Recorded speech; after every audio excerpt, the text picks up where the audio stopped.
రాజమహేంద్రవరం పుణ్యభూమిలో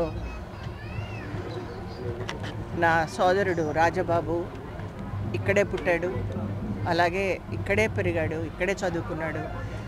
ఎన్నో మరవలేని ఒక అమృతమైనటువంటి ఘడియలు మా జీవితాల్లో మాకు గుర్తుగా ఉండిపోయాయి. నేను ఎప్పుడొచ్చినా కూడా రాజమండ్రికి నా సోదరుడు రాజబాబుతోటే కలిసి వచ్చేదాన్ని. మొట్టమొదటిసారిగా నేను ఆయన లేకుండా ఆయన మమ్మల్ని వదిలి 27వ తారీఖున వెళ్ళిపోయారు. ఆయన మా జీవితాల్లో నుంచి దూరంగా వెళ్ళిపోవడం మాకు చాలా దుఃఖంగా ఉంది. ఆయన కుమారుడైనటువంటి సమ్రాట్ని తీసుకుని వచ్చాను నేను. ఎందుకంటే ఆయనకు గుర్తుగా ఎక్కడ పుట్టామో అక్కడే మళ్ళీ ఆయనకి ఈరోజు అస్థికల్ని నిమజ్జనం చేయడానికని వచ్చాము. ఈరోజు 7వ రోజు. కానీ రాజమండ్రి ప్రజలు అలాగే మీరందరూ కూడా ఆయనకి